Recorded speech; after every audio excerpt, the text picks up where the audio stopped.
Okay, we are going to find the electric field due to charged rod having linear charge density lambda. So this is a charged rod having length L. We cannot use Coulomb's law directly.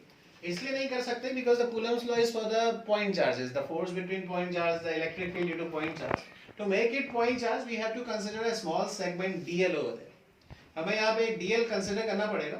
तो ये मान लेते हैं कि L length का एक conducting rod है, charge rod है, और इसका जो डिस्टेंस है P पॉइंट का जहाँ पे इलेक्ट्रिक फील्ड निकालना है वो A है.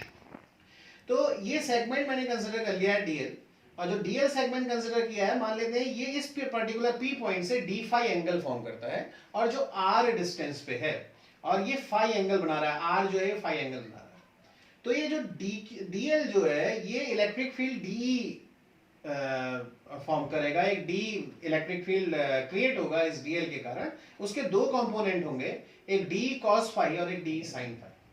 क्योंकि हमें पूरी रॉड का इलेक्ट्रिक फील्ड निकालना है, इसलिए इस सेगमेंट को हमें ऊपर भी सारे, क्योंकि पूरी रॉड में तो हमें बहुत सारे सेगमेंट कंसीडर करने पड़ेंगे, उनको ऐड करना पड़ेगा जिसे हम इंटीग्रेशन कहते हैं. तो हम एक काम करते हैं, इसके दोनों कंपोनेंट को डिस्कस करने के लिए, जैसे मैंने आपको ये सेगमेंट कंसीडर किया तो इसके दो कंपोनेंट हुए डी कॉस फाई और डी साइन फाई. उसी तरीके से एक सेगमेंट जब यहाँ रहेगा तो d sin फाई ऊपर को चला जाएगा, d cos फाई ऊपर की सामने की ओर को जाएगा. तो सारे के सारे d cos फाई जो d sin फाई जो कंपोनेंट है वो कैंसिल हो जाएंगे. तो ये इसका पूरा सीन है कि L is the length of the rod and it makes phi 2 angle below the axis and phi 1 angle above the axis, and we consider a segment dl at a length L from the center line from the axis, and it makes d phi angle from at the point where the electric field has to be find. तो मान लेते हैं कि जो charge है segment पे वो dq है, तो लैम्डा का वैल्यू dq अपॉन dl हो गया, ये जान रहे हैं आप लोग. तो dq का वैल्यू लैम्डा dl हो गया. अब जरा थोड़ा सा ट्रिग्नोमेट्री देखिए, आप एक ट्रायंगल देख रहे हैं यहाँ पे ये वाला, जिसमें फाई एंगल है, ये लेंथ l है और ये a है. तो अगर मैं tan फाई निकालूं, tan फाई, तो it will be perpendicular upon base, that is l upon a. तो l कैसे निकल आएगा, a tan फाई. और अगर मैं इसे डिफरेंशिएट करूं विद रिस्पेक्ट टू फाई, तो dl बाई डी फाई का फॉर्मूला आ जाएगा a sec स्क्वायर फाई. तो dl का वैल्यू हो गया a sec square phi d phi. यहां पे भी हमें dl की आवश्यकता होगी, हम उससे की जगह a sec square phi d phi रख देंगे. अभी हमें इलेक्ट्रिक फील्ड निकालना है total. d sin phi cancel हो गए हैं, वो आप लिख लेंगे कि d sin फाई सारे कैंसिल हो जाएंगे, d cos फाई से ही d cos फाई का इंटीग्रेशन करके ही इलेक्ट्रिक फील्ड निकलेगा. तो इलेक्ट्रिक फील्ड को मैंने E लिख के यहाँ पे de cos फाई कर दिया. de का फॉर्मूला क्या है, k dq by r square. dq is the charge of this segment. अब देखते हैं आप dl dq को मैं क्या लिख सकता हूं, लैम्डा dl. dq की जगह मैंने लैम्डा dl रख दिया, तो lambda dl upon r square cos phi. अब ऊपर जाके देखिए, यहां देखिए k लैम्डा, ये जो dl है, इस dl की जगह मैं लिख सकता हूं a sec square phi d phi. तो मैंने वहां लिख दिया a sec square phi d phi, आगे cos फाई है और नीचे r स्क्वायर है. और r को आप देखिए, यहां पे एक बार फिर से देख लीजिए r को, इसी ट्रायंगल पे अगर आप देखें तो a upon r cos phi हो सकता है. cos phi is equal to base upon hypotenuse, तो r की जगह a अपॉन cos फाई लिखा जा सकता है. अगर r की जगह मैं a अपॉन cos फाई लिखूं तो r equal to a sec phi भी लिखा जा सकता है, और तो वो लिख सकते हैं a square sec square phi. तो E is equal to k lambda upon a. sec square phi to sec square phi cancel, a से a स्क्वायर का स्क्वायर कैंसिल, तो this is k lambda upon a cos phi d phi. And what is the limit, limit is minus phi 2 to plus phi 1. Why minus phi 2? Because it is below the axis minus phi 2 and above the axis plus phi 1. तो minus phi 2 से plus phi 1 आ गई. E is equal to k lambda upon a. cos phi का integration sin phi होता है, जानते हैं आप लोग. तो लिमिट हो गई minus phi 2 से plus phi 1. k lambda upon a sin phi 1 minus sin minus phi 2. तो E is equal to k lambda upon a sin phi 1 plus sin phi 2. This is the basic formula for any length. अब आप देखो इसके कई सारे cases बन जाते हैं. We have many cases for this diagram. I am rubbing it, मैं इसे हटा रहा हूं. देखिए आप लोग, अगर ये इनफाइनाइट है, मान लेते हैं कि ये रॉड इनफाइनाइट है, both side infinite. Both side infinite कहने का भी रीजन है मेरे पास, और पी पॉइंट यहां पे है. ये आपके पास ए था, तो चार्ज क्यू है, तो what is the electric field? Electric field will be k lambda upon a। देखें, अगर आप यहां से इनफाइनाइटली ऊपर की ओर को लाइन ड्रॉ कर रहे हैं तो मैक्सिमम एंगल 90 डिग्री बन सकता है। देखिए यहां पे यहां तक का एंगल कितना था भाई? पहले θ1 था, यहां से लेके यहां तक का एंगल कितना था? θ2 था। अब आप देखें, अगर आप इसे ऊपर की ओर को बढ़ाते चले जाएं तो what is the maximum angle? 90 degree.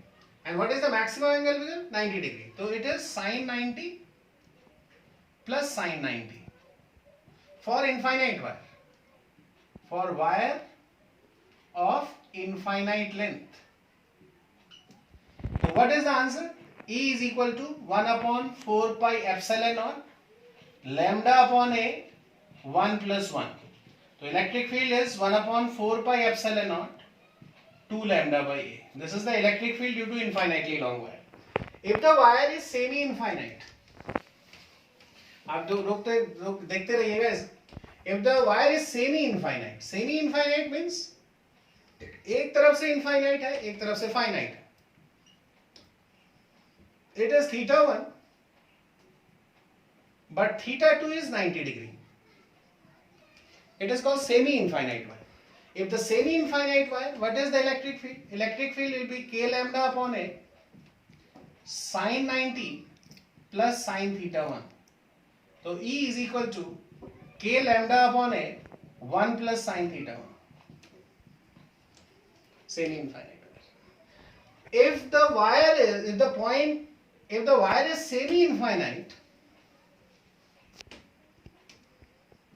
but the point is at one end, in front of one end, से यहां ऊपर से इंफिनिटी है लेकिन यहां से, तो अब क्या हो जाएगा? फॉर्मूला बताइए। अब हो जाएगा आपके पास E is equal to k lambda, ये देखिए θ2 एंगल 0 हो गया और θ1 90 हो गया, sin 90 प्लस sin 0, तो it is 1 upon 4 pi epsilon naught lambda upon a।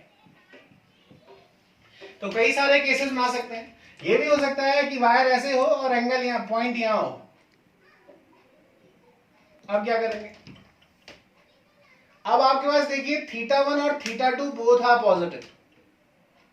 पहले θ2 नीचे था तो फॉर्मूला क्या आया था? sin θ1 plus sin θ2। अब दोनों पॉजिटिव हो गए तो साइन माइनस साइन θ2 हो जाएगा, तो इस वाले एंगल के लिए माइनस साइन थीटा हो जाएगा। और यही वायर अगर पॉइंट यहां है और वायर नीचे है तो आप, यानी ये आपका एक बेसिक फॉर्मूला है।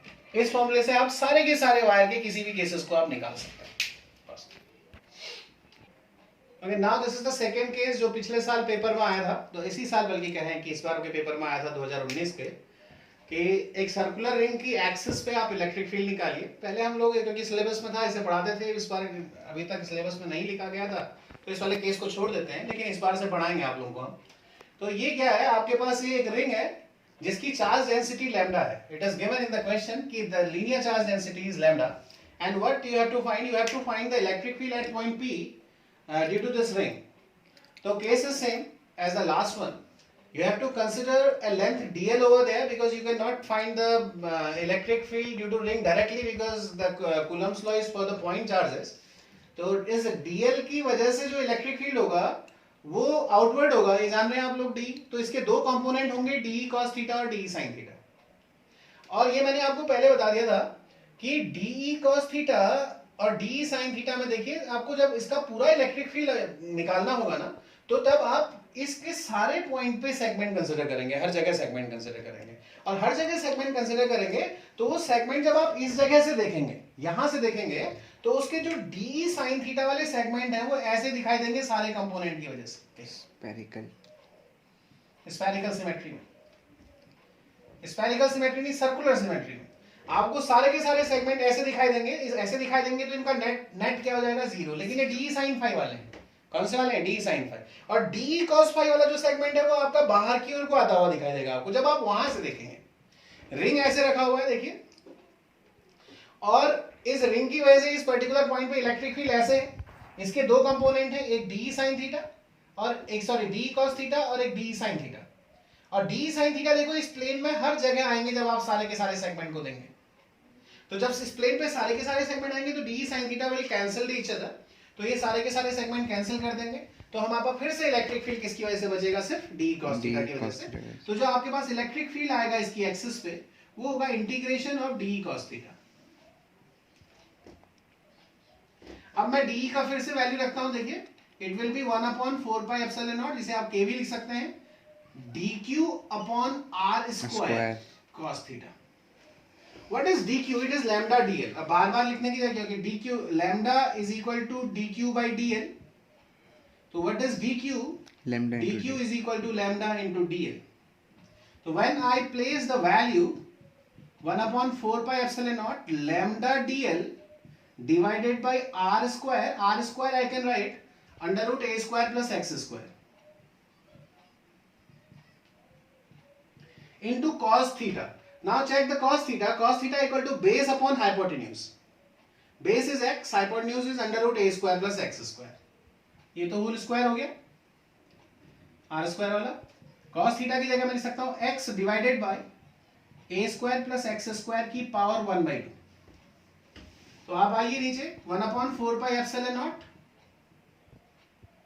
Lambda divided x is also constant, एक पर्टिकुलर पॉइंट है, a² plus x² का रूट का स्क्वायर, ये रूट हट गया तो ये a² plus x² हो, इसके साथ पावर 1/2 और है तो 3/2 हो गई टोटल पावर, और इंटीग्रेशन के अंदर रह गया dl।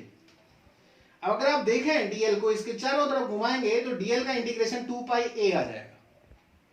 तो it is 1/4πε0 lambda x divided by a² plus x² की power 3/2 and it is 2πa।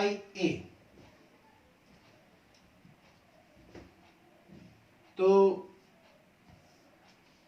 It becomes the formula, आपके पास ये आ गया electric field along the axis of circular ring. इससे कुछ केसेस निकल के आते हैं, समझ लें आप लोग। अगर आपको एट सेंटर निकालना है, एट सेंटर ऑफ रिंग, तो क्या जीरो हो जाएगा, x जीरो हो जाएगा। देखिए ये p पॉइंट यहां पे आ जाएगा, तो what becomes zero, the x becomes zero. When x becomes zero तो आप x की जगह जीरो रखेंगे तो इलेक्ट्रिक फील्ड भी क्या हो जाएगा, जीरो हो जाएगा। तो ये जो एक केस है, देखिए अगर आपको इस तरीके के इंटीग्रेशन को यूज करना है तो आप इस फॉर्मूले का एक जनरल फॉर्मूला बनाइए आर्क के लिए, सेंटर पे निकालने के लिए एक आर्क के लिए बनाइए। वो मैं आपको यहाँ नहीं बताऊंगा किसी भी हालत में, क्योंकि अगर आप पूछना है तो मैं पर्सनली आपके व्हाट्सएप पे भेज दूंगा, लेकिन यहाँ नहीं बताऊंगा। ये दोनों मैंने इसलिए बता दिए क्योंकि ये बोर्ड के लिए भी इंपॉर्टेंट हो गए हैं। अब आर्क बहुत इंपॉर्टेंट नहीं है, एक आर्क का जनरल फॉर्मूला बनाइए आप, ज्यादा प्रॉब्लम नहीं होती है उसमें भी। The basic formula is 1/4πε0 lambda by a² sin phi1 plus sin phi2 like this. आप उसे देखिए, खुद से बना के देखिए, और अलग सेमी सर्कल का निकालिए, सर्कल का निकालिए, अलग अलग चीजों का निकालिए, आप उसे बना पाएंगे। तो this is the formula for the ring and case of ring and straight wire. अब हम सुन लीजिए, अगले दिन देखिए इस फॉर्मूले को साइन के टर्म में और कॉस के टर्म में दोनों में लिखा जा सकता है। If the formula is 1/4πε lambda by a sin phi1 plus sin phi2 then the formula will become 1/4πε0 lambda by a cos phi1 minus cos phi2। आप इसे याद रखिएगा, दोनों टर्म्स में आप इसे लिख सकते हैं, लेकिन उसमें एंगल्स अलग अलग तरीके से बताए जाते हैं। तो आप एक फॉर्मूला याद रखिए, किसी को भी कंफ्यूज होने के बिना। और अब इलेक्ट्रिक फील्ड के न्यूमेरिकल्स अगर आपके पास हैं तो आप पूछेंगे। इसके बाद का जो हम क्लास लेंगे वो लेंगे गॉसेस थ्योरम का, क्योंकि गॉसेस थ्योरम एक ऐसा टूल है जो इलेक्ट्रिक फील्ड को निकालने के काम में आता है। उसके बाद हम पोटेंशियल, फिर इलेक्ट्रिक डायपोल और फाइनली कैपेसिटर। तो next class will be Gauss's theorem, और गॉसेस थ्योरम में से 5 नंबर का सवाल आने के पूरे चांसेस है। और अगले वाली क्लास में गॉसेस थ्योरम मैक्सिमम हम पार्ट कवर करेंगे। Thank you and have a nice day.